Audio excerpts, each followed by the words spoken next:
This is Fantology. You may have heard of us. All right, welcome members and crew of the Rocinante to another video. Ooh, okay. All right. All right, welcome crew and members of the Rocinante to another episode of Fantology Podcast. My name is Jake. I'll be your host for tonight, and I have my lifelong friend Ryan here with us. Jake, do you actually mean that? I do mean that, yeah. I was thinking about that because I've definitely known the rest of them longer than you, but in the grand scheme of life, insignificant amount, especially for how much time we spend together. Hashtag Yeah. couple friends. Well, thank you. Yeah. Means a lot. Jake just called me his lifelong friend. Horrible. Sorry, I had to tell my wife. All right. So today we're talking about the Expanse book 3, titled Abaddon's Gate. I don't know if that's how you pronounce it, honestly. I don't know what this title is referencing, actually, this time around. Do you?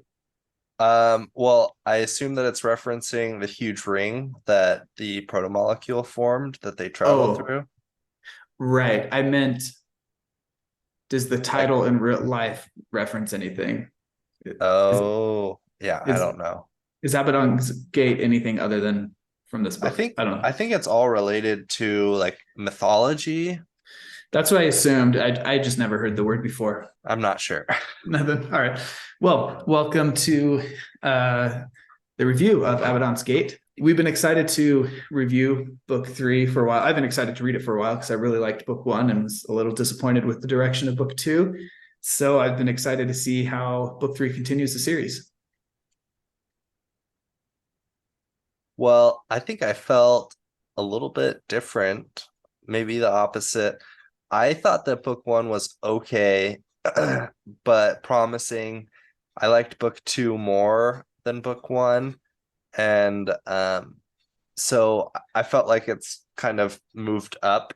It was moving up a notch with each book. And so I was also excited to read book 3. Sweet. So I'm looking forward to hearing your opinion, since so far our opinions relative for each book have been somewhat different. They have been. And we will get more into that after this ad break. All right, welcome back. We're discussing book 3 of The Expanse. Just to get right into it, I thought this was more of a return to form. I liked it more. I think I like this one more than the majority of book 2. And I would disagree with you Here once we go. again. And I would think that it is a regression for me for the series. Regression. I didn't like the characters as much. The plot wasn't as entertaining. The stakes didn't feel quite as great to me. I mean, looking back, I think that like the stakes were obviously great, but it just didn't feel that way to me. Yeah, that's interesting. So in this book, just like this is going to be full spoilers, so watch out. But to kind of summarize, they end up, but the protomolecule has been building this ring in the further parts of the solar system, and basically all the story arcs converge on it, and you go through this ring. It's like a wormhole to another point in the universe. And I thought that inherently had some pretty high stakes compared to the second book, which was they're trying to breed these molecule soldiers, which I guess is pretty high stakes, but you never really. It felt like the stakes of the book 2 was just war between Mars and Earth, whereas the fallout of this book felt like it was more of like would affect humanity as a whole.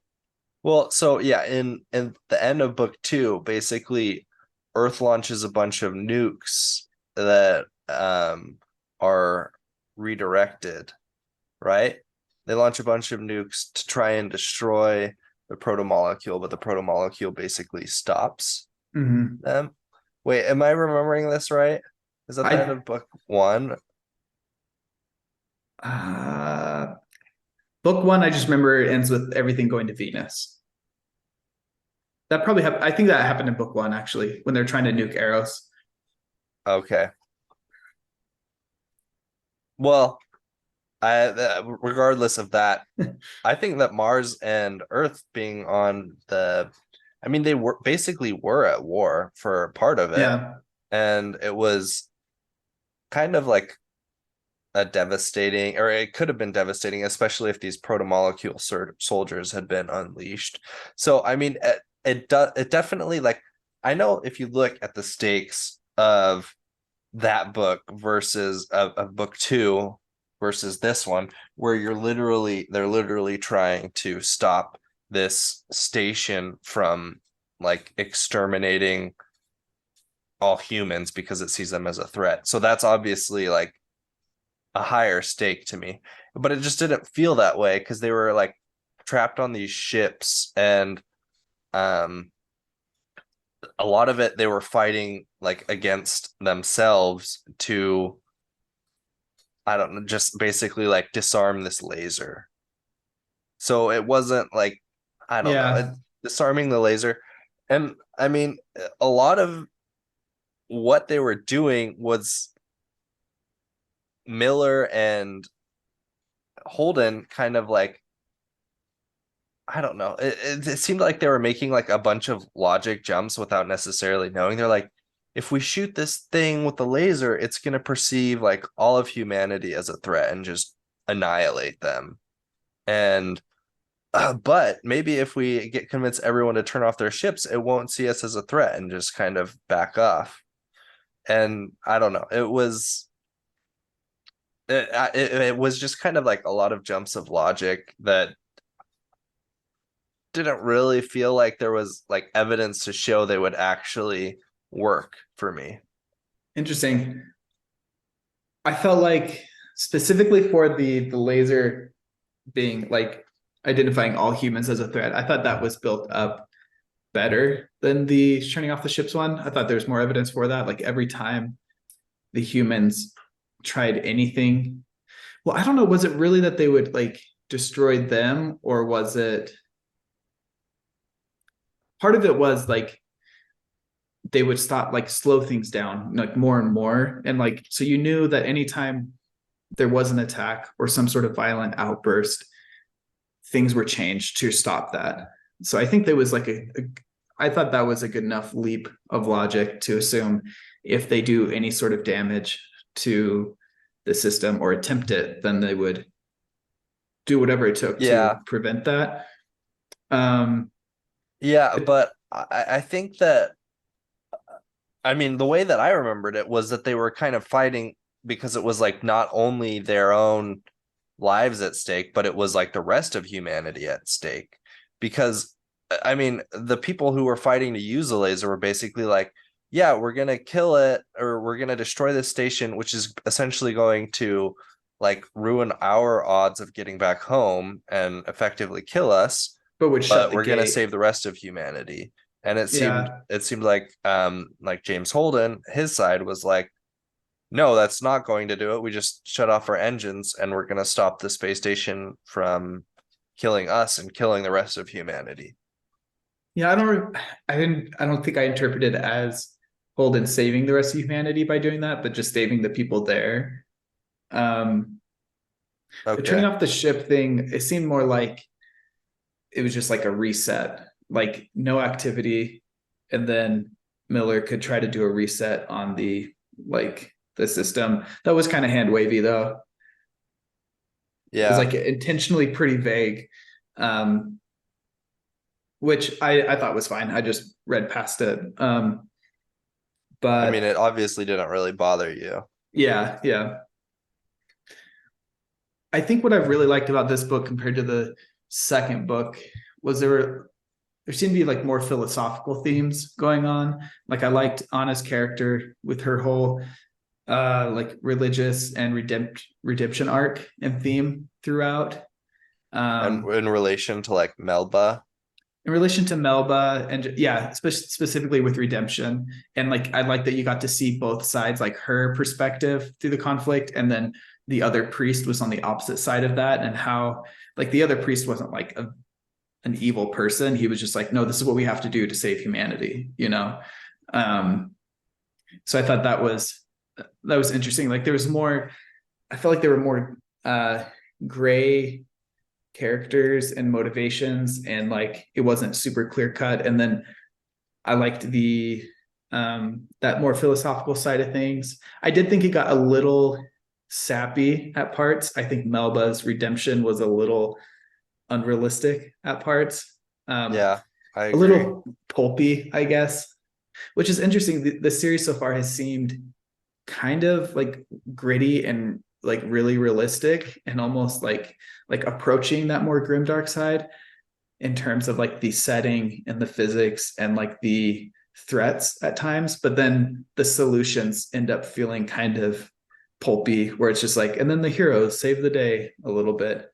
Yeah, um or they basically convinced, I mean, the climax, they like get through to Melba and she allows James Holden into yeah, the like what their command center or like engineering where they're at, and then I guess she ends up taking down the captain, which yeah. saves everyone as well. And also I thought it was a little, it was like unfair or like forced writing when Anna was like, I need you to forgive her, like don't press charges against Melba to Holden and the crew and Naomi. And Naomi's like, okay. And Holden's like, screw that, I'm not going to do that. And Naomi's like, how dare you? Like, you can't. They like, it was written as if he were doing that for Naomi, and like he shouldn't do that for her. Like she can make up her own decisions, make up her own mind and make her own decisions on that. But I was left feeling like she was literally there to frame, she framed Holden. You know, she was there to kill Holden. Like he was her target the whole time. And somehow it was up to Naomi whether she was forgiven or not. Like Naomi could forgive her for her own things, but it felt weird that they didn't really like talk about how Holden would have to forgive her for what she did to him too, not just for what she did to Naomi, if that makes Yeah, sense. it was like Holden was basically the main victim of her crimes, and everybody else was essentially collateral damage. And even though I think the crew was basically like, we're able to get past it and forgive her, so why can't you? Right? Yeah. Am I remembering that properly? And Holden's ultimately like, okay, like I guess Yeah. that makes sense. But it felt framed like, if we can, then you definitely should be able to. Whereas I read it as like, yeah, you can, but his experiences were different and he was targeted differently. And Mhm. they acted like his was like a lesser part of that. I don't know. That was, I felt like that was kind of a weaker part of the writing, but Yeah, I did like how she used Holden's like his MO against him, where he just like broadcasts a message to everybody and like tells yeah, everybody, "Hey, this is what's happening." And it's yeah, usually like he's like misinterpreted things, and yeah. so it was funny how she used that against him. That was great. That was pretty good. Uh, I don't know if pretty good writing is the right way to put it, but that felt really believable. Ironic. Like ironic and like believable that the rest of the solar system would believe that that was him. Yeah. Like it wasn't just like, why would they believe this? It's like, no, that tracks. Like that's his MO, like you're saying. Honestly, probably what I think is the strongest part of this book, why I like this book more than the second one, is there's a lot more plot development when it came to the protomolecule and that mystery, which has kind of been like just like pieces of information hinted at here and there throughout books 1 and 2. And honestly, book 2, there was like pretty much no development until the very end when you saw Miller, and that didn't really do anything. It just was like, oh, hey, this part of the plot is here again. Whereas this Abaddon's Gate, book 3, like that was the central focus. It felt like is developing the plot from the protomolecule, and you get a lot of information on that. You learn a lot while still expanding the like mystery more in a satisfying way. Yeah, I mean, that's been my favorite part of the Expanse series is like this overarching story of like the protomolecule. Where did it come from? Why was it sent here? Like, what does it mean for our future? And I agree that it was pretty interesting when Holden went to the station and was kind of learning things. It was like a little info dumpy that like Miller's just kind of like telling him. But I thought it was interesting how it's like like some advanced civilization basically sent the protomolecule there, and they like built these gates with like this station as like some sort of hub, and but something like wiped them out. And like, Yeah. as advanced as they were to like bioengineer this protomolecule and like what's coming next, I think that like that's ominous and exciting Yeah. as a reader, and I think that mystery is engaging. So that being said, I do think that the structure of the book was kind of strange how it was set up, because as I was reading, to me, there was like this whole part where like Holden is kind of like racing to get to the station, and like the like Martian Marines are like chasing him. I think some like UN Marines are also chasing him. That like felt like the climax of the book. And I remember like checking to make sure that like I wasn't at the end of the book and saw that there was still quite a bit left. So it was weird that was like in the middle of the book, and then Yeah. we like kind of drop back. Like you're like, going, like you reach the peak of this mountain, and then you like go back down it, and then like the actual climax of the book didn't feel quite. I mean, I've already said like the stakes didn't feel as high for me as other books, but it didn't feel as exciting to me as that like central part where Holden goes to the station. Yeah.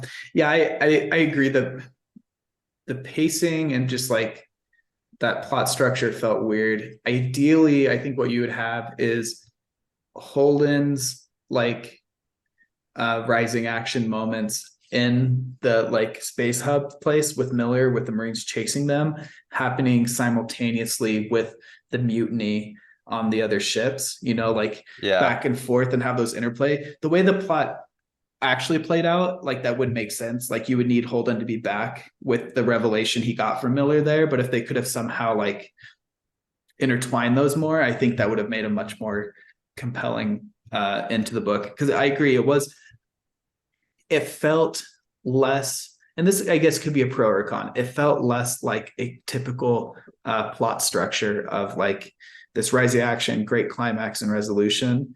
It was more like this happened, and then what I appreciated from the actual plotting was then it felt like this is like a very realistic fallout of like what would be everyone's reactions to what happened there in the gate, and like how would this play out. It felt very real and like human, and that was cool to see.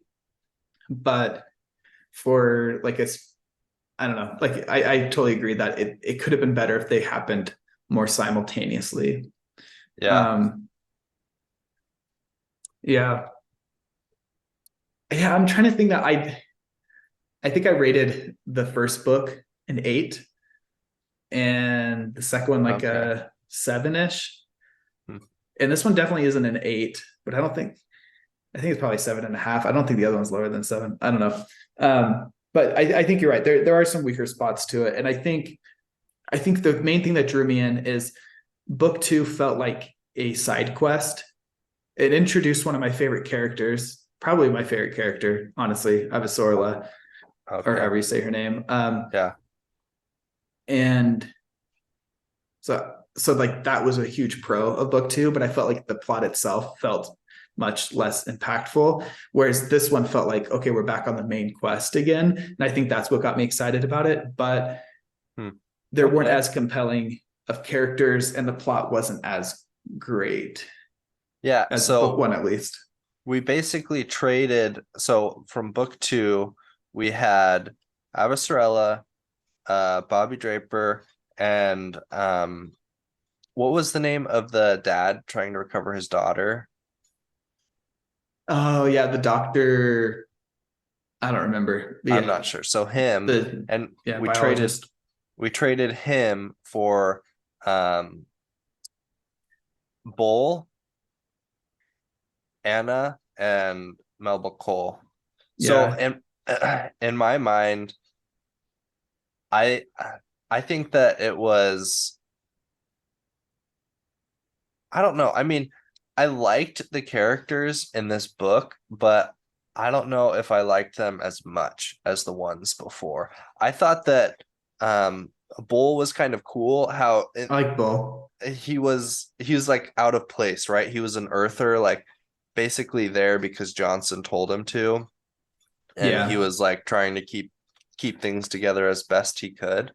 And so I thought that he was pretty interesting. Like he was in an interesting position. It was weird because Anna felt kind of like Avasarala to me, which they're not like, they're very different. One's like, this religious like person who's, not necessarily like, kind of believes, sees the good in everybody. Whereas Avasarala is like, not religious, swears a lot.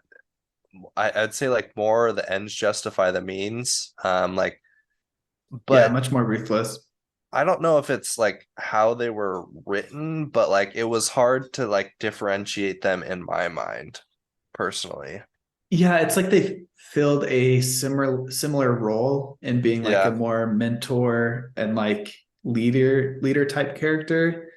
Mm-hmm. Um, like a leader of the people. But at the same time, Anna was just more of like a bland version of Avasarala in terms of personality.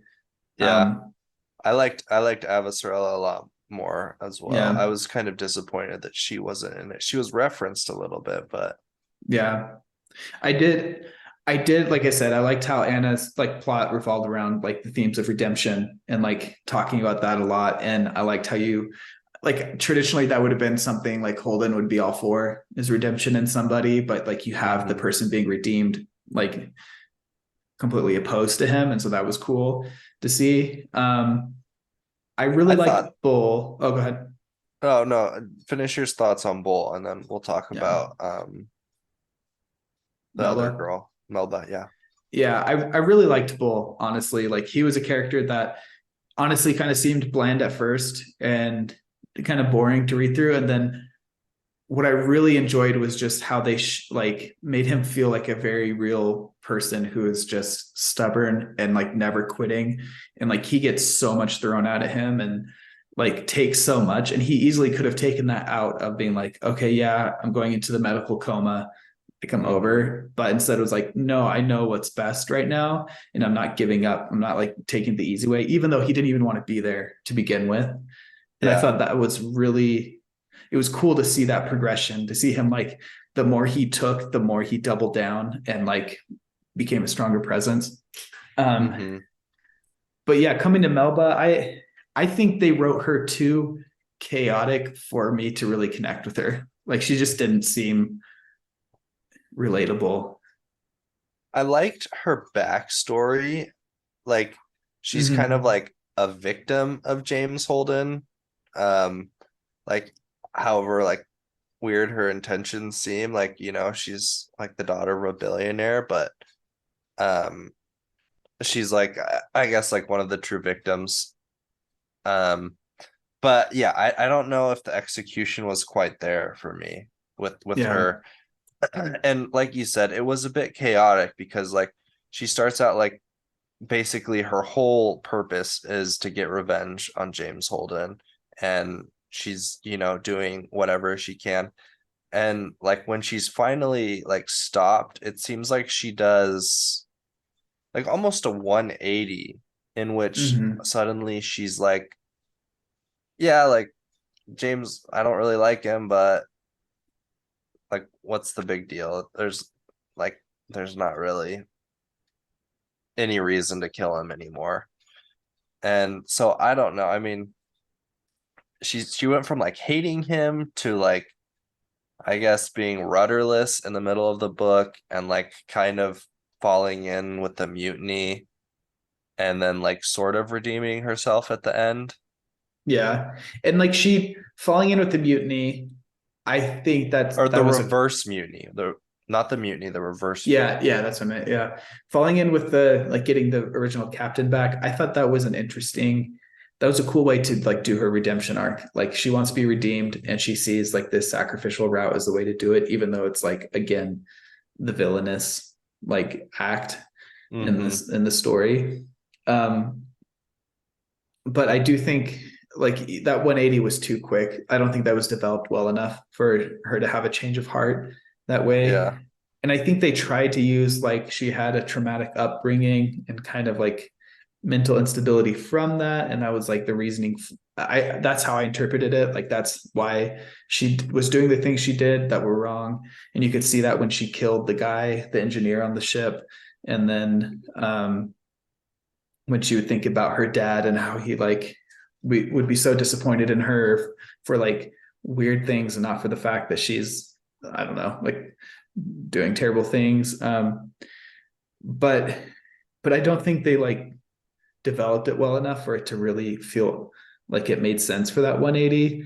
It's like I feel like there is like a trope of the like dangerous person who's a threat because of their like mental instability and like you can get through to them and help them. And I just don't think this was like done super well. I think of like Felison from uh Malazan. Malazan. I think she Let's not spoil it, but that's somebody who's done well, is what you're saying. I think that's a character who is written well in terms of like trauma and how that affects them and how it's like developed instead of just Okay. like this way, you know what I mean? I don't think it's that's always spoiler. harder to compare those because I mean they are like epic fantasy, so the books are going to be significantly longer. True. I mean, not I think that it can still definitely be done in this time frame, or in the length of this book, but it's probably a bit harder to pull off. Yeah. I do think overall the characters and the Expanse series have been the weaker points of the series. For me. Still really enjoyed it. Yeah. But I think What about Miller? yeah, I think that was my biggest thing I was excited for in this book. Honestly, it's seeing him come back at the end of book 2 and just It's interesting how he is brought back. Like it's not just kind of like a fake out death. He's like essentially like a construct of the protomolecule who kind of like utilizes Miller's memories to get James Holden's help. I mean, that's how I read it, right? Yeah, like So, it like had to develop some sort of like investigative process, and it was like the basis of that because of I assume because of the connection to Holden and because he was an investigator and the connection to Julie Mao. Like, I think it was just like, oh, here's a template of an investigator. We need to build one. Let's go investigate. I thought that was a cool twist. Yeah. A little disappointed that I honestly thought Miller and Julie crash landing on Venus, it was going to terraform the planet into this paradise and they would be like reborn somehow. And that was like, like, I don't know, like eternalized Miller with special powers through the protomolecule. That's where my mind was going. But I thought this was a cool twist on it. Yeah. I think that would have been a little like cheesy, I guess. I don't know that it would have fit in my mind. But cool idea. Write a book about it, Jake. write some fan fiction. Yeah. Did they ever explain how Miller could talk to Holden? Like they said he could talk to anybody, but I don't remember like what were the mechanics? Like was it in his head? It was essentially like playing with the neurons like the connections of, or like manipulating Holden's mind, because that's why Miller says he can't like talk to like other people at the same time, because it's Yeah. so difficult to like manipulate one person's like brain waves, and like the connections between their neurons and their synapses and all of that. It is like so hard to do it for just one person, let alone like two people at the same time. um I But mean, that's how did it interact with them though? Like were there protomolecules in the air, or was it because he was infected with a protomolecule oh from I arrows, or like trace amounts?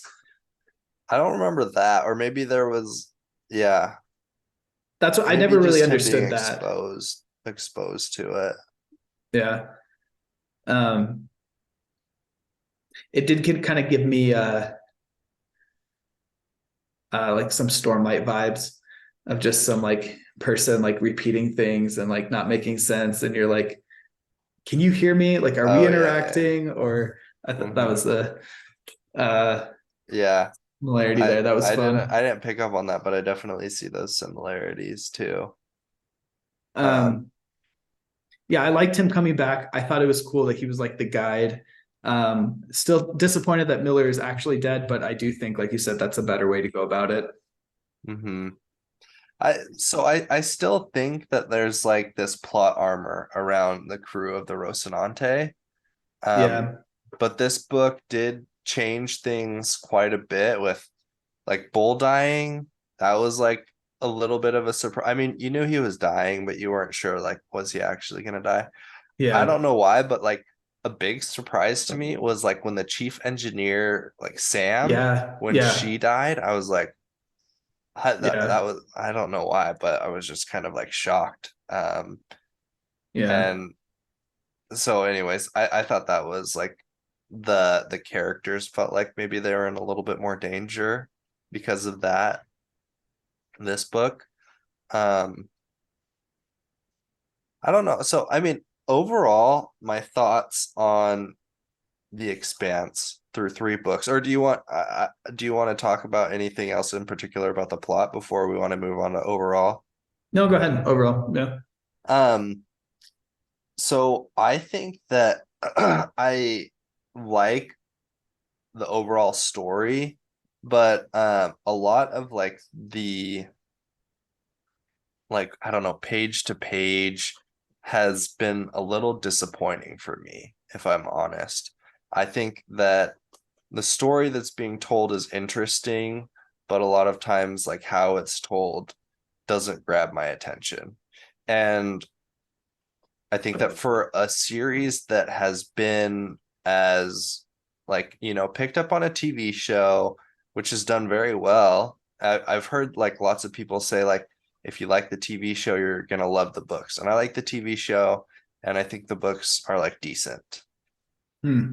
I mean, after reading Abaddon's Gate, I'm still gonna keep reading, but like I think that's more because of like more from, I think, what I've heard about the series and like what I hope the series to become than what I've experienced so far. Yeah. I think we're on similar wavelengths. I only saw the first season of the TV show, and I think the books are better than what I saw of the TV show. But I think similarly,